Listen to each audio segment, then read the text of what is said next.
in to the studio now. The Britannia Arms logo out of the way. How you doing, everybody? Vasi Vada Party. Welcome in to the Make the Money and Run podcast. How are you today? Hope everything's going well with the weekend. What a weekend we had, actually. Unbelievable weekend we had in the NFL. We had a great weekend. The World Series is all set now. And, of course, the NBA has started as well, too. So we're just getting these graphics going here. There we go. All right. Welcome in now. Welcome in, everybody.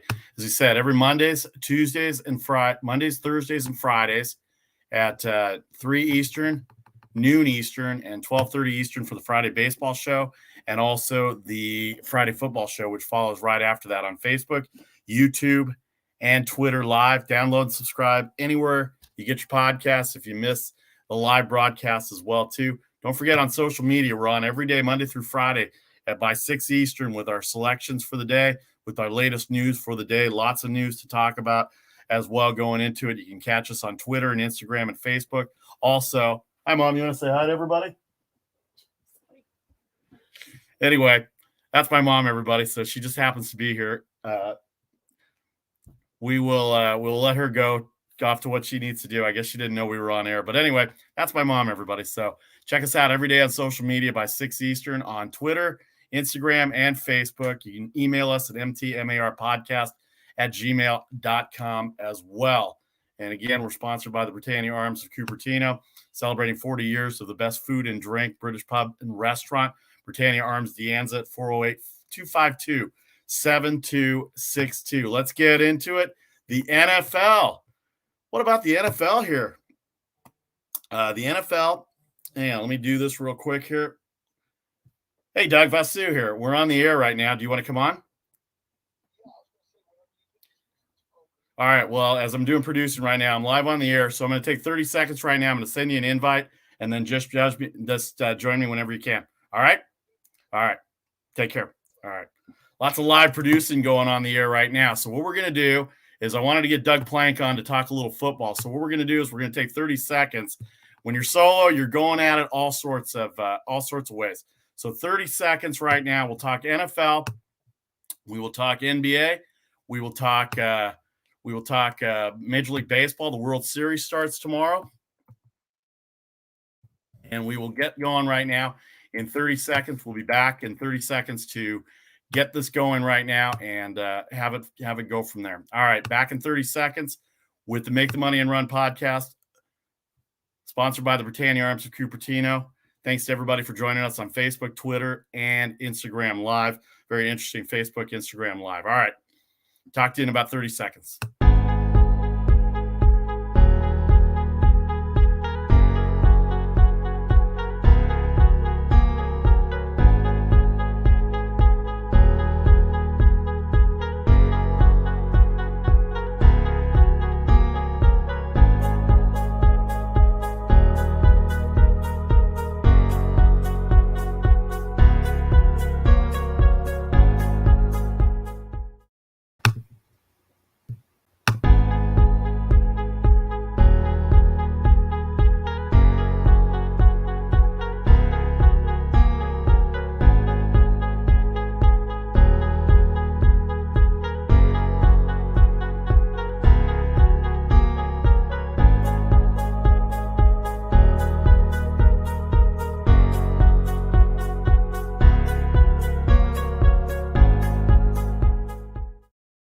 All right, welcome back to the Make the Money and Run podcast. Let me take 30 seconds more as we hook up Doug Plank here. It's going to be a little off rail here. So let me take 30 seconds and I will get Doug Plank all connected up here. Thanks again for joining us on Facebook and YouTube Live and also Twitter.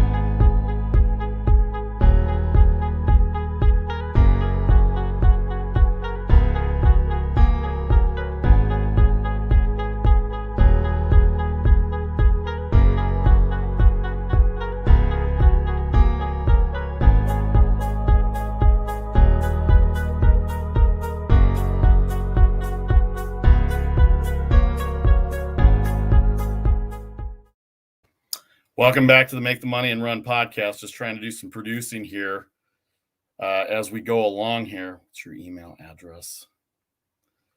Lots of things to talk about. Let's get started with the Make the Money and Run podcast right now. We'll start over right now as we get going. We're sponsored by the Britannia Arms of Cupertino, Silicon Valley's longest serving British pub and restaurant, celebrating 40 years of the best food and drink. Check them out at BritanniaArmsDeanza.com, 408-252-7262. Also, you can check us out every day, weekday by 6 o'clock Eastern. V Party Sports on Twitter and Instagram, MTMAR Podcast. And let's see if we can do this on Facebook and Instagram. So we're just trying to get Doug Plank here. So we're getting a lot of promo for Britannia Arms right now. So let's see if we can get Doug Plank in here real quick as we try and get in here.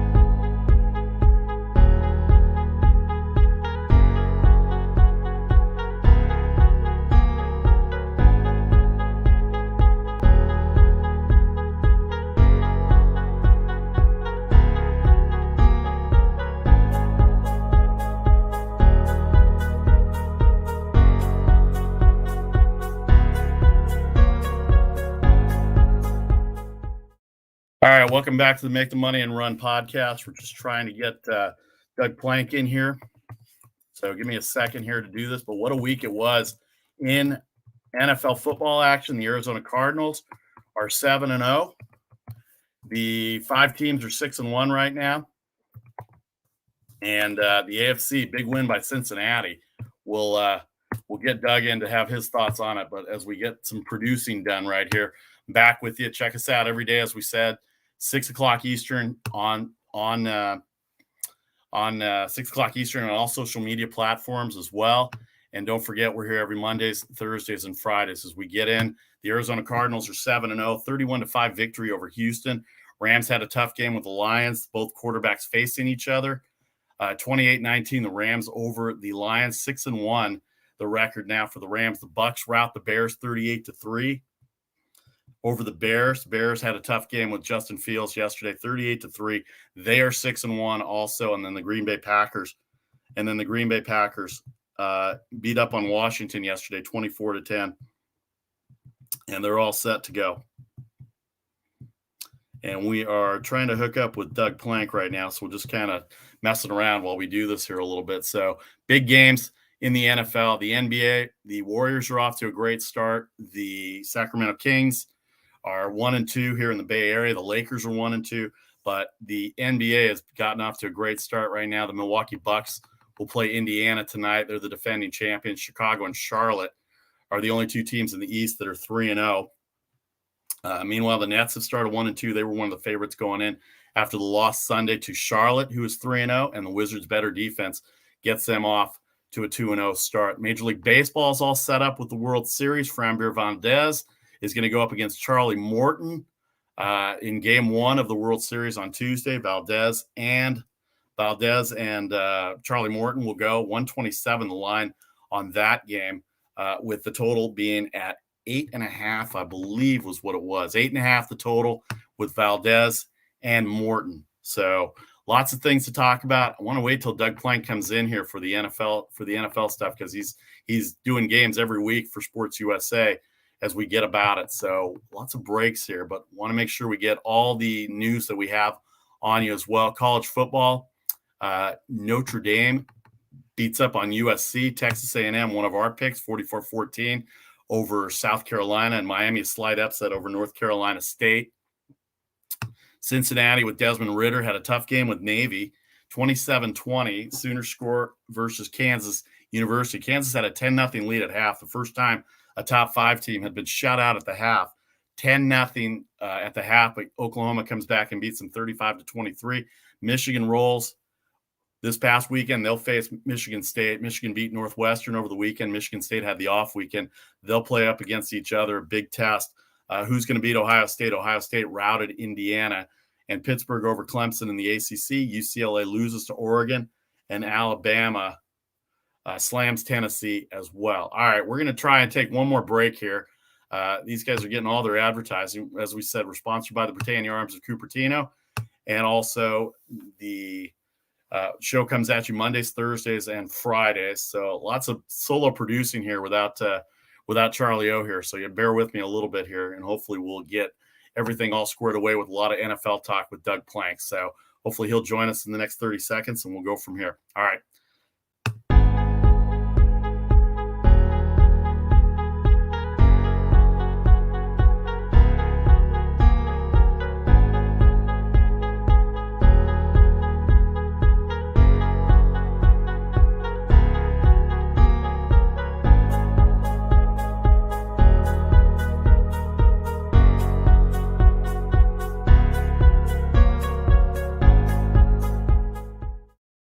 All right, welcome back. We'll finally get this thing all squared away. The Make the Money and Run podcast for Monday, October 25th, 2021. We are here every Mondays, Thursdays, and Fridays from 3 o'clock Eastern to Thursdays at noon Eastern and Friday at 12:30 Eastern.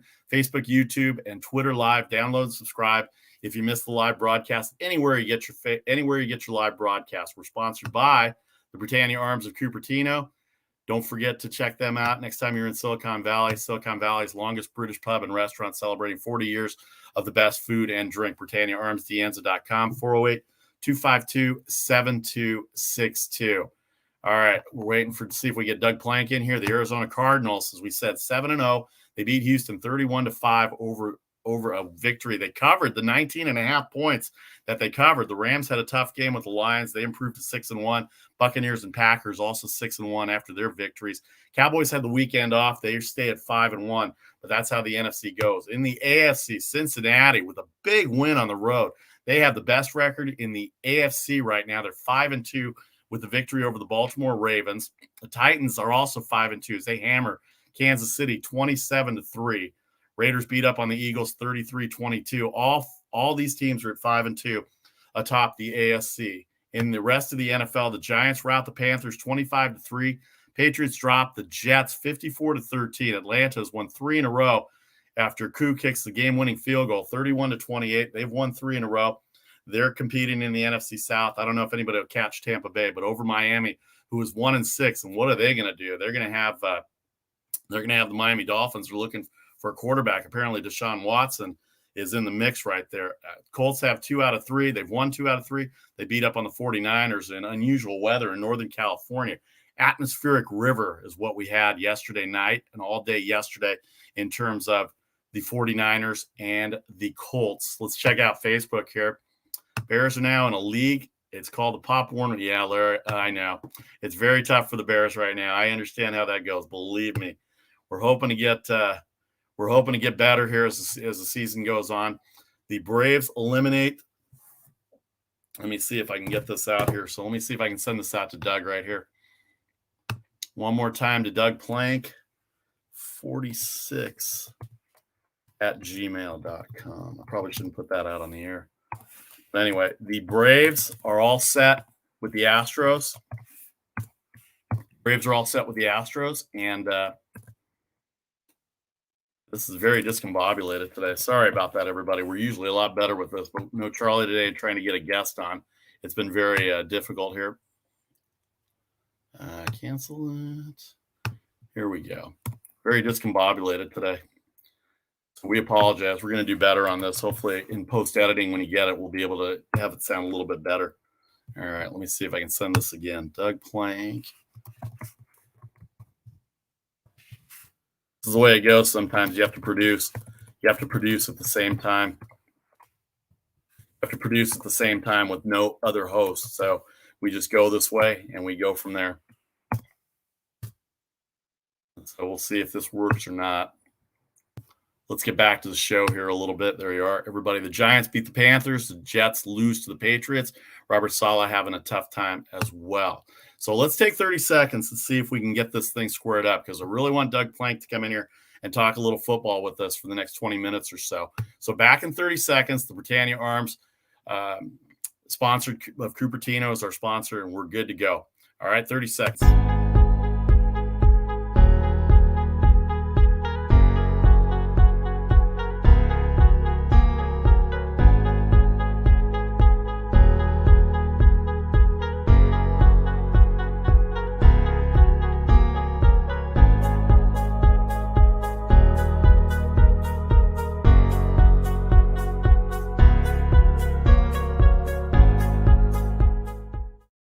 Welcome back to the Make the Money and Run podcast. Vasi Vadaparty here with you. I think we're finally getting all the production out of the way here. So let's see if this will work a little bit. But let's get back to the show here a little bit. Let's see if we got here.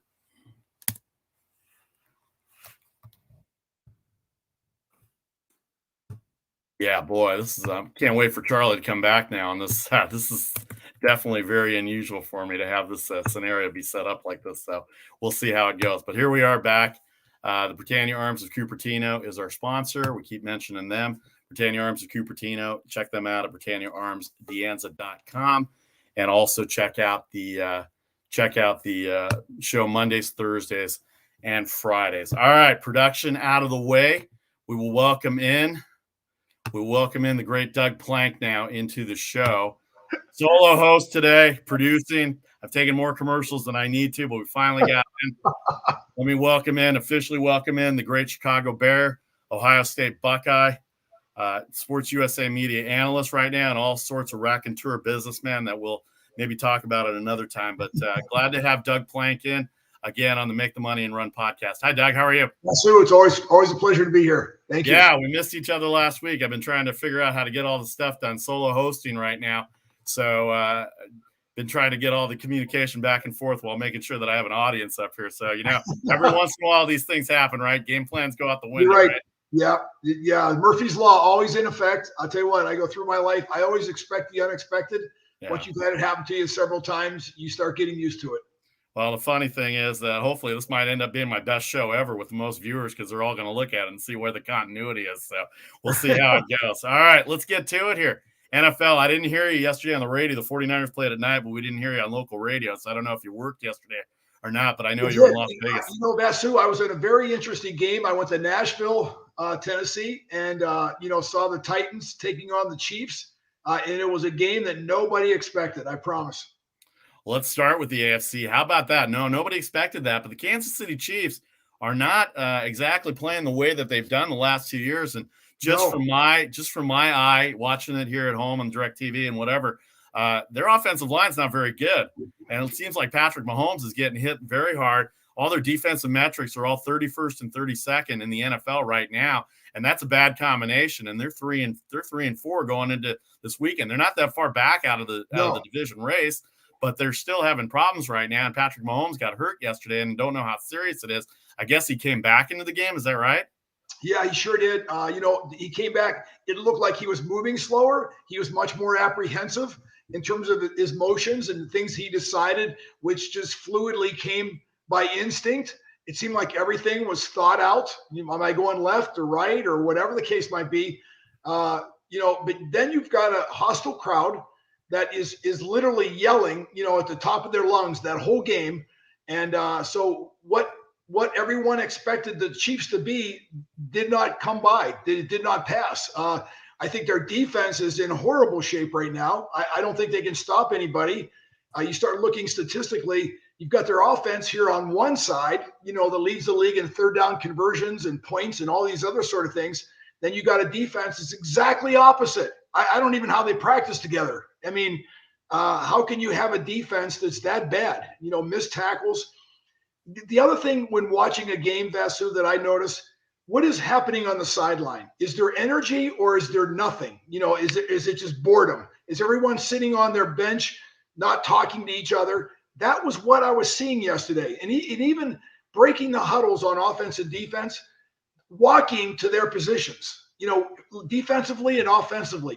All these little things to me tell a story of there's something wrong energetically, enthusiastically with that team in terms of wanting to play the next play.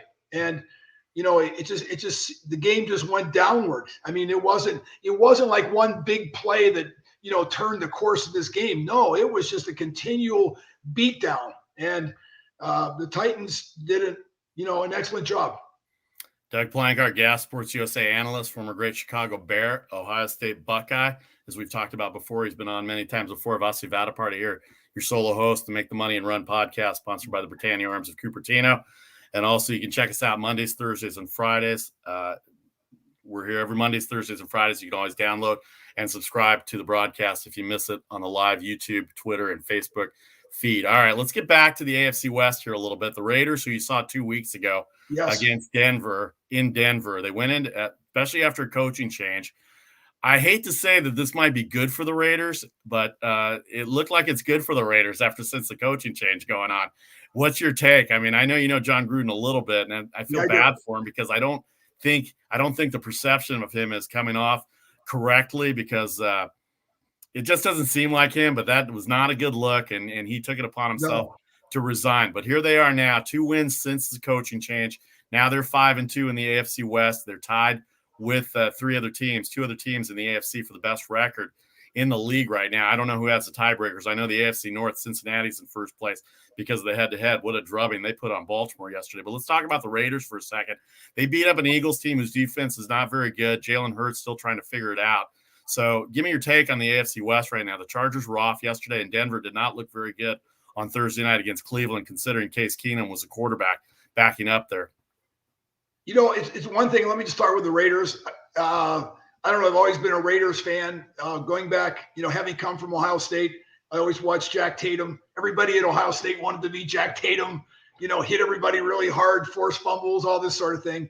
But, I think the Raiders, I did the game when they played Denver. I thought Denver looked really tired, unenthusiastic. I'm not saying they don't have some great players on that team. They do. But, I think, you normally aim at what you shoot at, or you shoot at. And my point is, if you only try to go 3, 5, 7 yard passes, then that's what's going to be your offense. On the other hand, if you can want to try to, start working on making big plays, working down the field, I think the Raiders have done a great job of that over the last couple of weeks. Sometimes when someone leaves the team or someone comes on the team, I say give it more than a couple weeks. I would say 3 or 4 weeks to really start seeing what it did to the team. Did it make us more valuable, or did it take away an asset? I mean, John Gruden is an incredible football coach. He's proven that in the past. He's done great things. He's got great knowledge. I knew his brother Jay really well from the Arena Football League when he coached down in Florida. And, and he's also in the National Football League on a coaching capacity. But, I think that, the Raiders, they're still a good football team. They got a great following, home and away. And, but I think Denver, is just really lacking those big plays, to really turn games around, and that's, everything comes down to like one single play. Did you make the play or did you not make the play? Did you stop the other team or did you score? And, those are things that, Denver has really struggled with the last few weeks.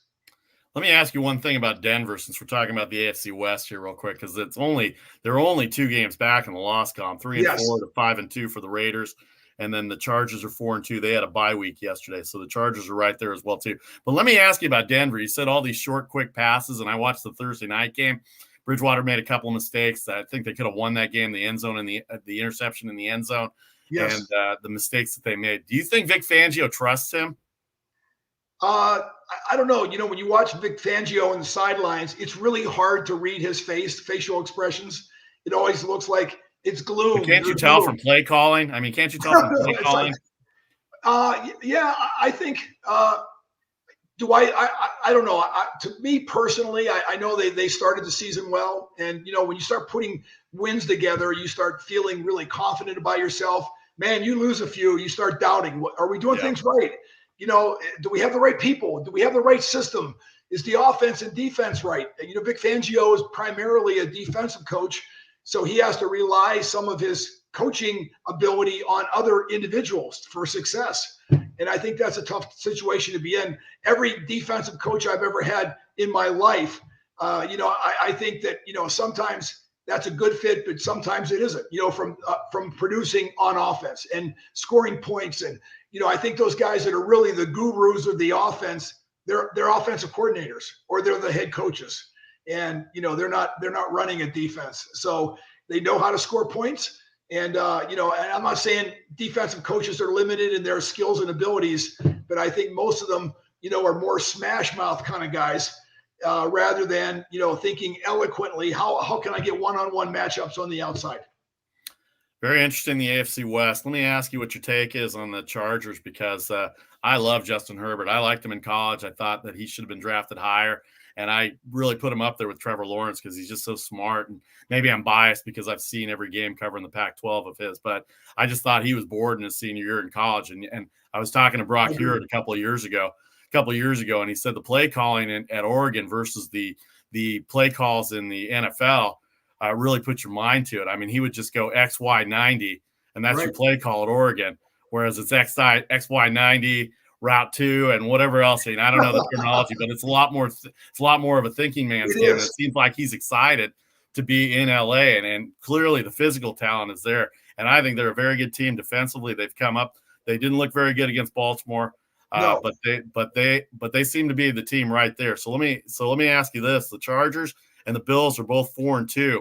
Where do you put them in the AFC right now? I would say right now I would put the Bills over top of them, but my mind might change in a week or two, because I think the Chargers, as you mentioned, Vasu, I think they're talented. I love their coaching staff. They come up with creativity. They got motions. I look at it from a defensive standpoint, and they got all these different sets and motions. It's confusing from a defensive standpoint. I'm thinking, what are these guys going to run against this? Where are they going to attack this defense? And if you choose wrong, then you're going to get a touchdown against you. And so I just think they're much more challenging, the defensive coordinators and defenses around the league, than the team that just comes out with a 2 tight end offense and, hey, we're just going to run this ball at you and we're the power team. No, it's the guys that think and are smart and intelligent. And, so many times I going to these games each weekend as a broadcaster, I'm still amazed at some of the plays that are called. Like, really? I mean, that Buffalo game, just a couple of weeks ago, that the run for the first, I mean, come on. That's the best play you could come up with. Yeah. Your quarterback slipping, trying to get a first. I mean, I just think that, those plays speak for themselves. And anybody that's watching this, it could be your wife, it could be your daughter, someone that doesn't really familiar with the NFL going, that was a bad call. That was a bad call. Do you remember week 1? And I don't want to harp on Buffalo because I still think they're pretty good. But do you remember week 1 when they played Pittsburgh? Yes. And they threw that backward pass on 4th down, and it really hurt. It really hurt that game. And plays like that really have contributed to their 2 losses. All right, Doug Plank, Sports USA analyst, former great Chicago Bear and Ohio State Buckeye, with us today on late notice, which I really appreciate. So let's talk. Let's talk one more AFC thing before we hit to the NFC here. How about those Cincinnati Bengals and Joe Burrow and Jamar Chase, the defensive pass rush? The year that I met you 2 years ago, we watched the Bengals play, and we thought 2 years ago when they were really bad offensively that we thought they had a pass rush, and their secondary was pretty good. It seems like it's a lot better now. Offensively, they've clearly improved with Joe Burrow. Joe Mixon runs the ball. Jamar Chase has done everything. Remember, they were criticizing him in the preseason for dropping the ball. A lot. I mean, a lot was coming out. It was already a bust before even game 1 had started in the regular season. So here's Cincinnati at 5-2. They handle the Ravens in Baltimore. Not an easy thing to do. 41-14 over Baltimore. They have the best record. I don't know tiebreakers, but Cincinnati leads Baltimore. And then you've got the Raiders and the Titans at 5-2. So tell me about Cincinnati, what you've seen in Cincinnati, and then just kind of break down those 4, 5-2 teams as to where you rank them. Well, I'll just say this about Cincinnati. I think they're a team that's still improving, and I don't think we've seen the best that they have yet. I think they've gotten really good play calling in their staff, and obviously the talent that they have at quarterback and receivers speak for itself. Sometimes, Vasu, you have to almost overcome trying to think of the correct word here, a branding that people give you, your team. Oh my gosh, that's terrible. Those guys they're always failing at the very end of the season. They're dropping passes. They're missing tackles. No, that's not this team right now. This team has made the step up to being a much better, performing every week. Their fan base is getting really, really excited. And we watch them every week as compared to other players at quarterback and running back and receiver. This team is right up there with the best of them. And I think, their fan base is energetic. Every time I've been to Cincinnati, wow, those people really support their team. And, so from a bright side standpoint, I just think they've even got some way to go from improvement. I think their team will definitely do much better here in the short future. What do you think about Baltimore and Cincinnati and Tennessee and the Raiders right now in terms of ranking them? Because those are the 5-2 teams. And where would you place Buffalo and the Chargers in that? They had their bye week, so maybe they would have won yesterday or not. So they could be right there at 5-2 after this coming weekend as well, too, because they had their byes yesterday. You know what? I'm being a defensive player. You would think, oh, I'm all about the Pittsburgh Steelers. They're the steel curtain, all that kind of stuff. No, I'm for offense. And why I'm for offense is because the rules have changed in the National Football League and in college football. So I think you are better gifted, a better choice to go with a team that has offensive production. That's why, I think well of the, Buffalo Bills, they're scoring. They're right up there in the total scoring in the NFL. They got a good defense. Cincinnati is another team. I just think, you have to, because I don't think they played their best ball yet. I think the best is yet to come. Teams like Denver and the Raiders, I don't know. They just seem like they have issues. They'll come out and play really well one week, but then they look like some other team the next week. It's kind of like that Kansas City Chief game I just saw, in Tennessee. I mean, who was that team? They were wearing the jerseys of the Chiefs, but they didn't look like the Chiefs. And their defense. Oh my gosh. I played on a team, Chicago Bears. We had Walter Payton, and that was it. We had a bunch of screen passes. Walter Payton running the ball and some screen passes. That was our offense. Then we had defense. The defense was expected to go out there, keep the other team to 10 or less points, so we would have a chance. To me, as a defensive player, the good defenses they play, I don't want to say reckless, but they have some liberties to go out there and attack the offense, whether it's on blitzes or coverages. Coverage is the main thing right now. You have to you can put some aggressive coverages together, but you know what? If you don't get the interception or the breakup, it could be a big play, a touchdown or a big yardage play. And if you got a team that can't score any points like we had on our team with the Bears back in the day, then you couldn't take that chance. You had to sit back. Everything was safe. When teams just start picking you apart with short passes underneath. So, you start looking at the philosophies of these teams. I really lean very heavily with the ones that are very productive on offense, score points. Usually those are going to end up on the top, the way I see the rules right now in the National Football League. How good was Tennessee yesterday? I know Kansas City didn't play very well yesterday, but their defense is still a little suspect to me. But you got Derrick Henry, and now you've got A.J. Brown and Julio Jones. Tannehill seems like he's got the offense in order, and Mike, who's the coach for Tennessee? I forgot. Mike Vrabel. Mike Vrabel, the coach of Tennessee, seems like he's got it going there a little bit right now. And the fact that they're in the AFC South, so they probably will win the division because the South isn't very good, though I wouldn't underestimate the Colts yet. But how good do you think Tennessee is, and how can they compete with the rest of these AFC teams?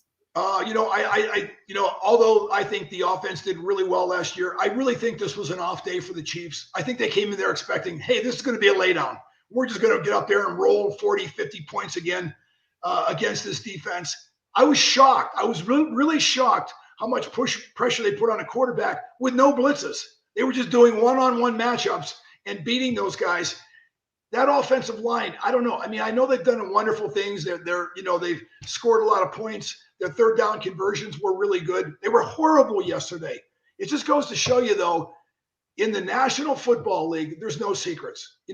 Everybody copies each other. So when one team owns the other team one week, what happened here with the Titans and the Chiefs, you don't think every defensive coordinator is ordering that film all across the NFL saying, when the Chiefs come to town, we're ready for you because we're going to do the same implementation. We're going to put those same plays. I'm telling you, it works that way. There's no brainiacs. Nobody's creating some brand new offense. That's why I really respect the offensive coordinators because they can make, if they show you plays that you haven't been practicing for the whole week, Vasu, you're going, no, you can't do this. It wasn't on the film that we watched. You can't run that play. That's what you're almost trying to say to the offense. No, we never practiced that play. You can't run it.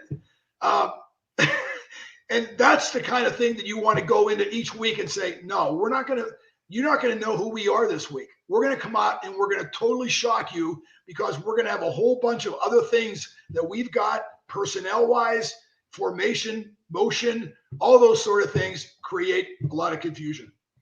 But it is hard to hide things from teams in the NFL. The way that they get taped now. I had a friend who worked for the 49ers on the video side, and you probably know this better than I do, but I guess they all have their internal system where they can all get taped now on the iPads and the computers now, where it's all where it's not just film and loading up the VCRs and all this other stuff. And they've got this all ready for them basically when the game ends, right? And that's how even broadcasters get their film at some point too, right? You are so right. You know what? In fact, instead of going home and running that video through chemicals, which took hours and hours, they watched the game on the way home on the plane.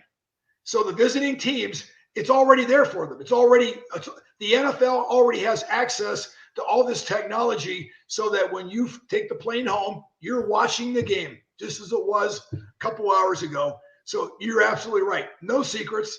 I even think, sometimes going back, looking at some of the really, really creative teams over the years that have great plays, why not try to dig out some of those plays that have been buried for a couple years? Yeah. And I know they have to follow the regulation protocol in terms of rules and regulations, but there's nothing a defensive player hates than a formation or a motion you've never seen before. Yeah. And they're running this play going, oh my gosh, no, stop. You can't do this. You can't do this. You didn't practice it last week. Right. And, it's those kind of teams. And I think you start talking like the Chargers and the Rams. I just think those kind of teams, and even Cincinnati here recently is willing to try things. I think back even when I played Chicago Bears, even on defense, rules and regulations were different then. But, for Buddy Ryan to say, I'm going to come up with this 46 defense that attacks the quarterback, forget everybody else. We're going to put pressure on him. We're going to knock him down every play. We're going to disrupt him, his ability to throw the ball, put fear in his heart, all those sort of things. They were all thoughts, and they were all just came as concepts. And so that's why the Rams and the Chargers are two teams that I love to watch, because they always put a little tweak in their game plans from week to week. All right, our guest, Doug Plank here, Sports USA media analyst. You got a little more time with us, Doug? I'm going to take 30 seconds. Yeah, sure do. We're going to hit the NFC, the home state that you live in. Very interesting what's going on down there in Arizona, as well as the other 6-1 teams in the NFC. We'll hit that in 30 seconds on the Make the Money and Run podcast with Vasi Vadaparty, your solo host, trying to produce at the same time. But thanks to Doug Plank for joining me on this. Okay, 30 seconds back with the podcast.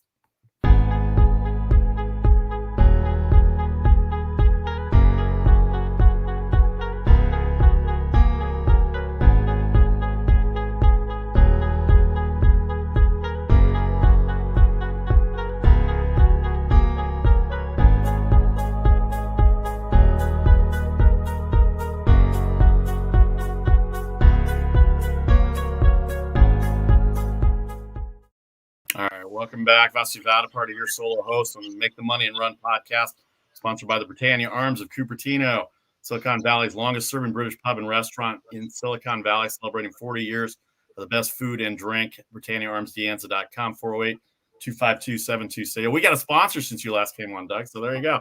Oh, congratulations. And it's not true, yes. And you know me well enough, it's not true that the payment that they make to us is not my bar tabs. I just want to make sure that's clear.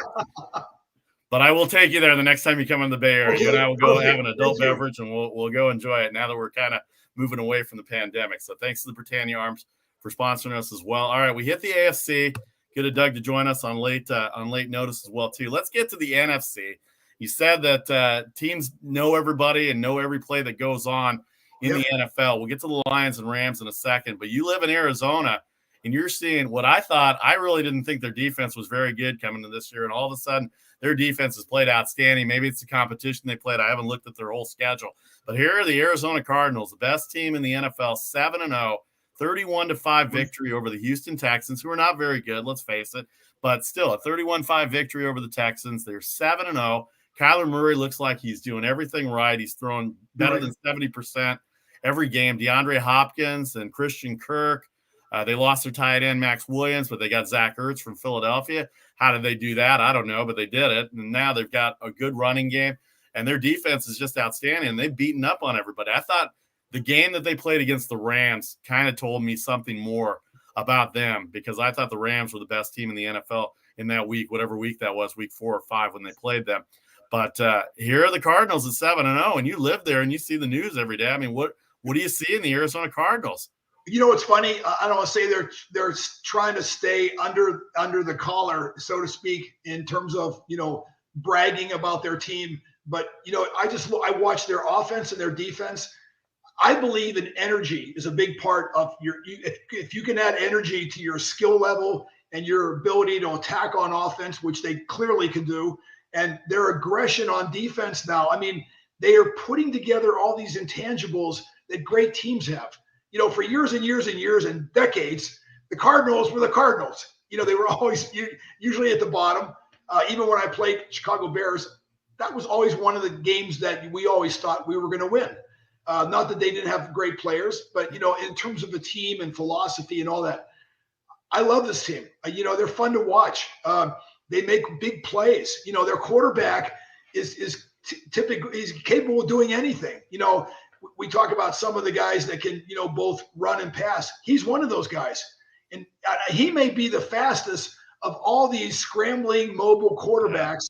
And what I think this year, though, unlike some of the past years, he put himself in bad positions. He would run away from defenders, and all of a sudden, oh boy, there's a sideline. I can't go anywhere. Yeah. He has much more feel of the game right now and where he's at on the field. The other thing I like about the fact is, you know, he's not trying to get every last yard. Some of the teams that he was on in the past, they needed that last yard. Not now. He's already picked up the first down. That was 10 yards ago. Now he's running down the field, and he's making good decisions, though, in terms of protecting his physical condition. Getting down on the ground, sliding, whatever the case might be. You can tell good thoughts are going through his brain. And he's made some spectacular throws in the past that have won football games and things. But now it's just he understands how this whole thing fits together. You know, where the receivers are at, what he has to do once he gets past the line of scrimmage. I've never seen him come, and I've never seen one person tackle him from behind. He's quick, he's fast, he thinks on his feet, and this defense is a monster. I mean, these guys, they had pretty good players in the past, maybe a safety or a defensive back, not like they do now. I mean, it's a numbers game. You can have a great player, but an offense can scheme around a great player. They can't scheme around three linemen that are capable of getting the quarterback, beating the guy that's over top of them.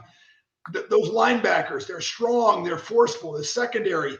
I don't know. I just don't see any weaknesses. I mean, do they have to play a good game to get through, you know, to the end? Yeah, they are, and stay healthy and those sort of things. But man, I like this team. You know, here's the other thing too. I like some of the acquisitions that they've got over the last year. Guys that were veterans that they brought in that maybe didn't start, but, you know, contributed to the team.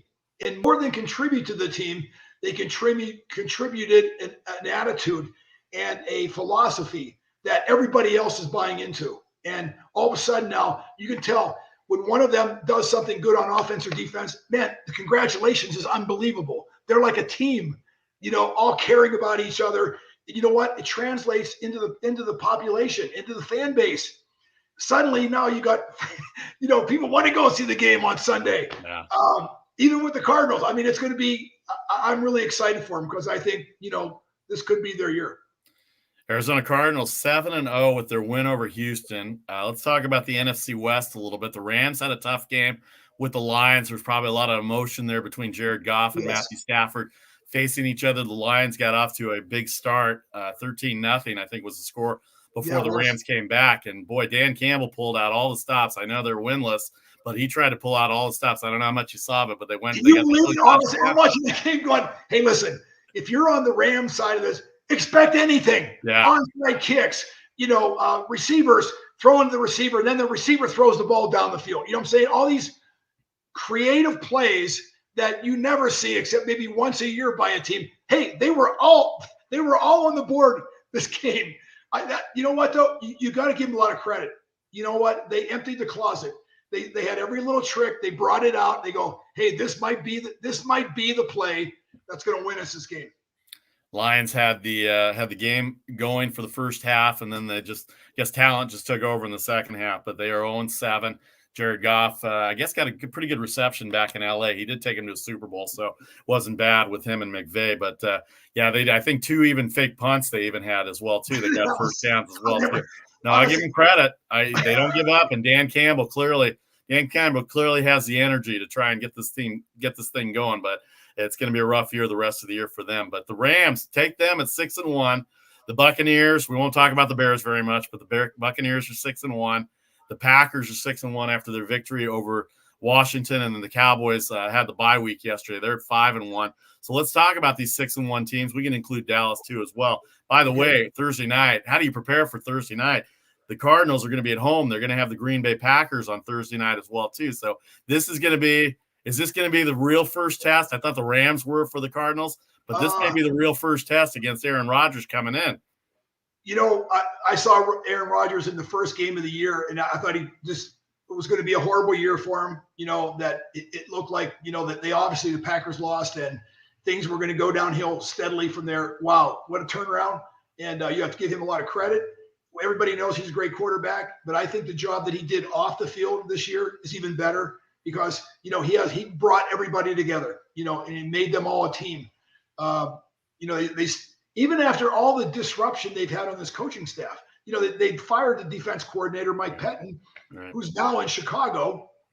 And they've still managed to not miss a beat. You know, it truly is an Aaron Rodgers world up in Green Bay. Yeah. Whatever he wants, he's going to get. And, you know, how about all the argument about, you know, the contract before the offseason? It was on one day, it was off the next day. It was on one day, it was off the next. Right. You know what? Man, this guy, I don't care what it takes to keep Aaron Rodgers around town. I would do it. And for anybody that's been to Green Bay, I mean, you know, a lot of these guys are NFL players. A lot of them want to be in big cities and do great things and go to all these different entertainment venues and all that. Right. You might not be able to do that in Green Bay. You know, it may not have the cinema and all these other. I mean, anybody that's been up there going, wow, this is a small town. People are living across the street from the stadium. They actually, you know, have lunch or whatever, close the door on their porch, walk across down 3 steps, and they're across the street in the stadium. Right. I mean, I couldn't believe this the first time I went there. We stayed in a hotel that was like, you felt like you were grandma's house. You know, all this home cooking. You went up to your room, and there was no shower there. The only thing in the room was a bathtub with legs on it. I'm going, this is the country. This is out in the country. But man, when it comes to, you know, history in terms of games, players, tradition, wow, Green Bay Packers, they're a fun team to watch. I know they lost painfully last year against the Buccaneers, but you know, they gave it a heck of an effort.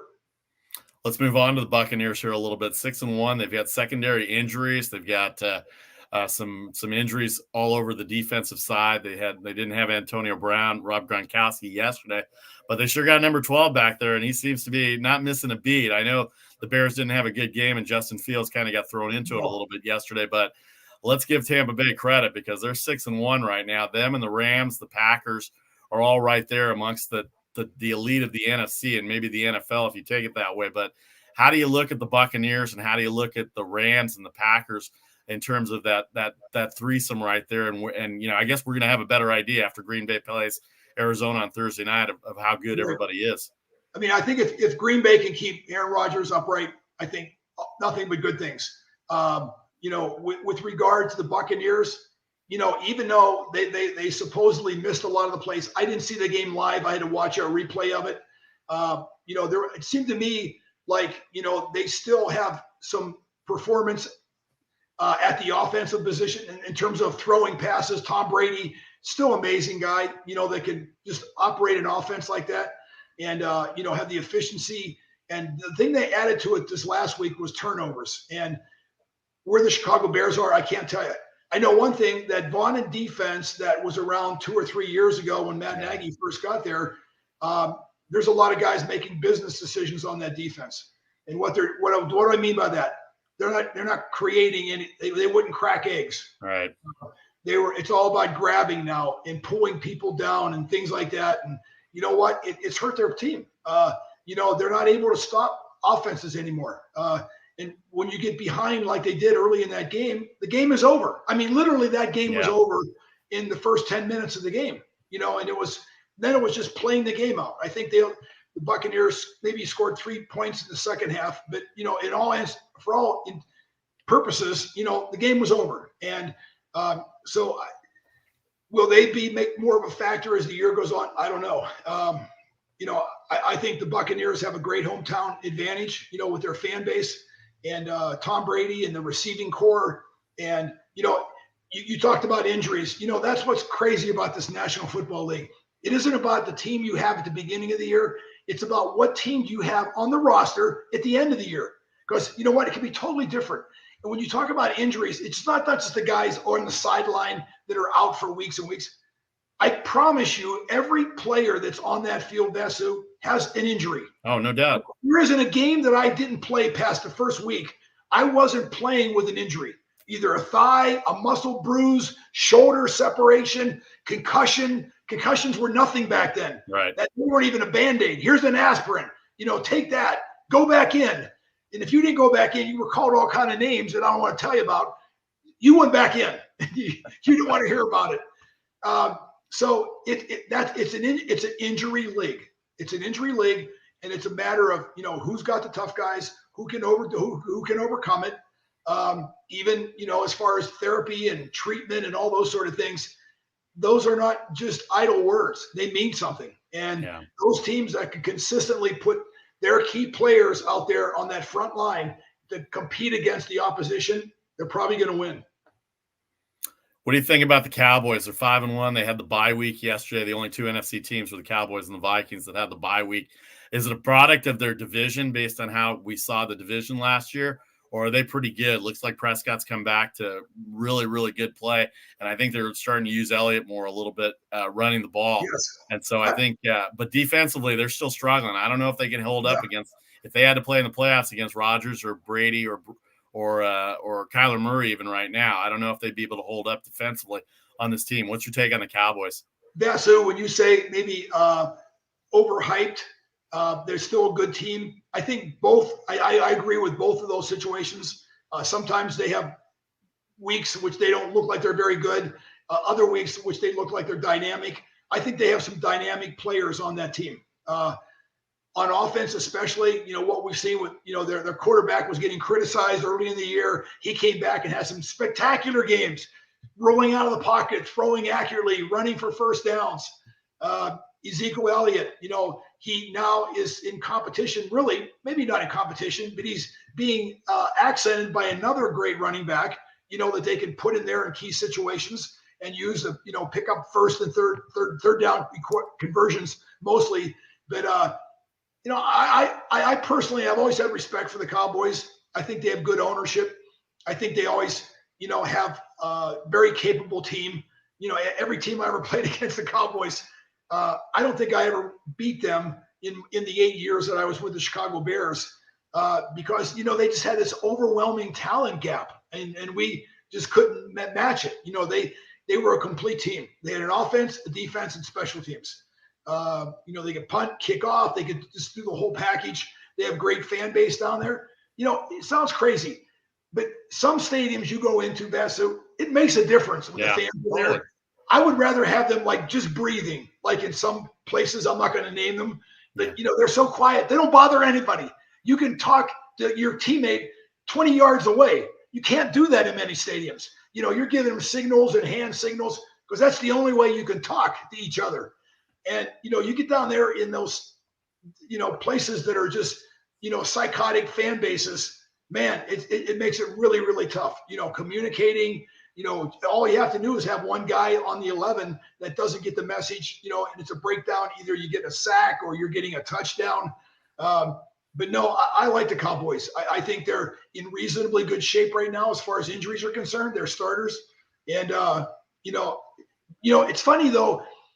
Everybody likes to talk about these new teams that are, the Kansas City Chiefs, the Chargers, all those teams that are rising to the top now. And I think the Cowboys are just a factor of having been around for so long. Nobody wants to really talk about the Cowboys. It's like, yeah, they've been around here forever. We don't want to talk about them. But I think when it comes down to it, wow, they've been in some tough, gritty matches. I don't care whether the Giants or the Eagles are good or not. when you play against those guys, they're tough, they're aggressive, they're physical. I mean, it's a battle on that line of scrimmage. Even if you beat them convincingly, it doesn't matter. You walk off that field, you got guys hurt and injured, and so it's going to be a therapy. How many guys you can put on the team the next week, put on the field, and they play in a tough, physical, tough division. Yeah, they don't have a very good record. Their offense is a little lacking, but Washington. No, I'm talking about Washington. Washington with their front four. I mean, they're as dominant as anybody. Unfortunately, they just don't have the offense to go with that defense that Ron Rivera has built up there. But Washington seems like they can compete. If Heineke can get some moves in there, then it'll be all right. All right, last thing before we let you go here, I got to first of all, let me ask you this: if you can do it in a minute here for this, is there a complete team in the NFL, offense, defense, special teams right now? I would say after what I saw last week against the Chiefs no. I think the Chiefs would have been I think maybe total team. I realized they had weaknesses on defense, but how earlier in the year or even last year, every week it was like, can you believe those Chiefs? He's throwing left-handed, right-handed, behind him. He's lateraling the ball. I mean, every week was like some new, thing that was just exposed.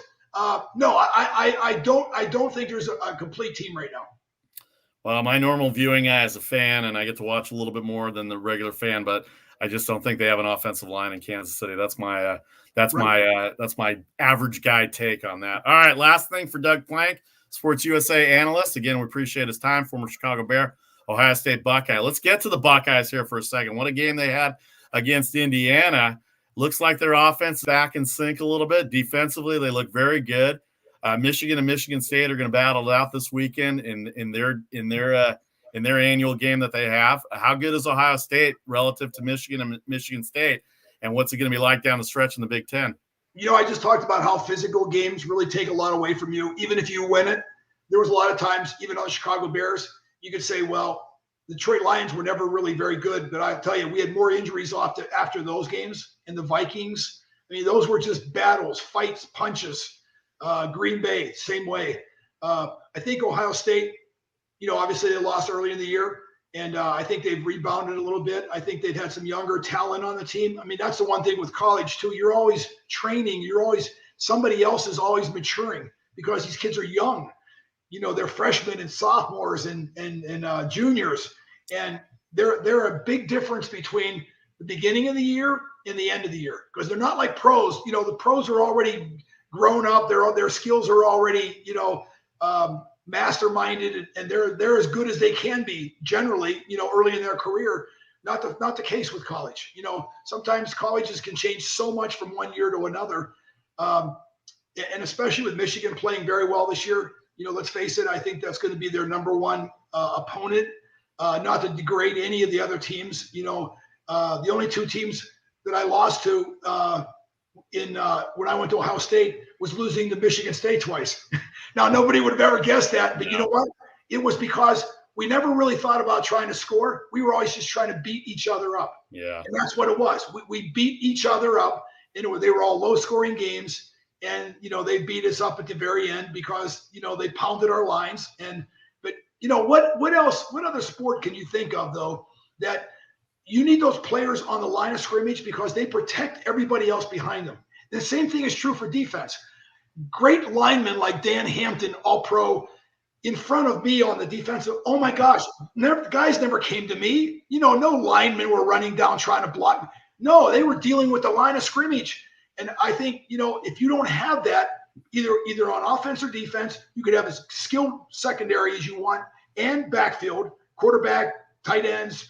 It doesn't matter because you're just short. You run through that line like you're running into the movie theater, like the turnstile. That's what I used to tell people. Yeah, you blocked like a turnstile. I thought somebody touched me up, but I wasn't for sure.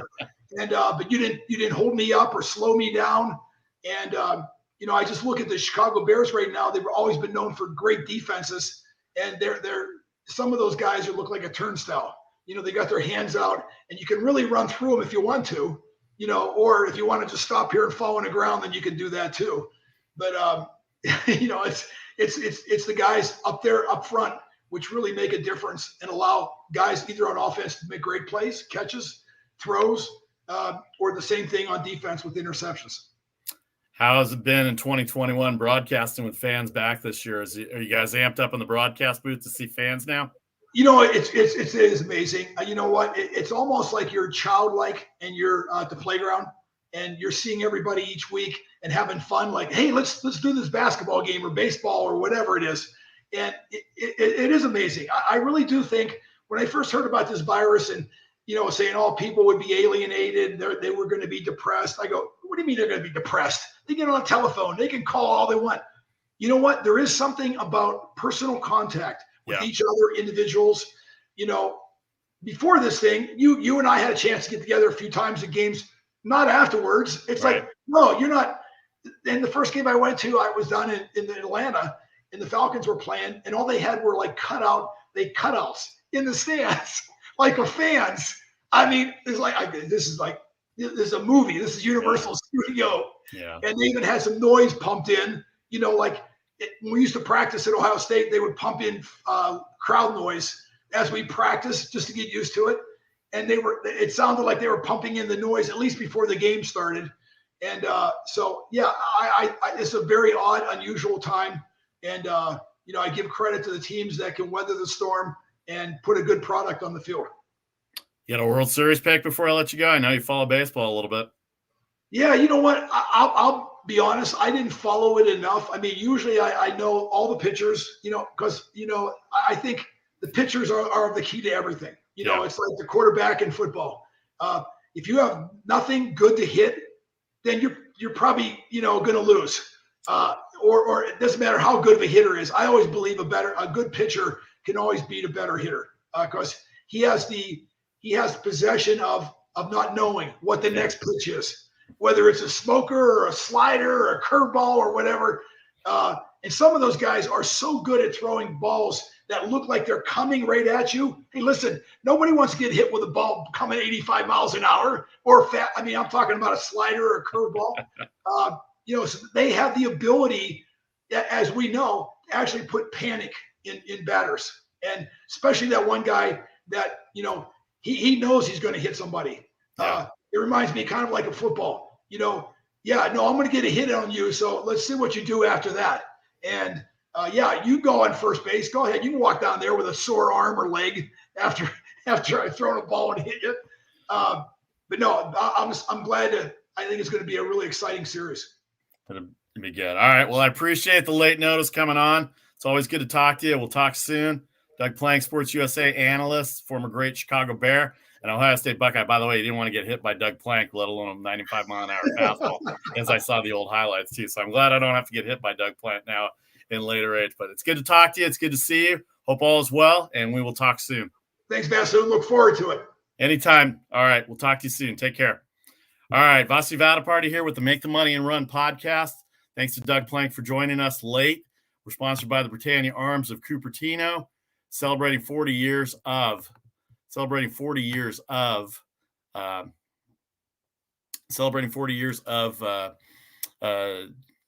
British restaurant, British pub food. I'm all discombobulated today. Anyway, that's going to do it for us today. Vasi Vadaparty here, solo host.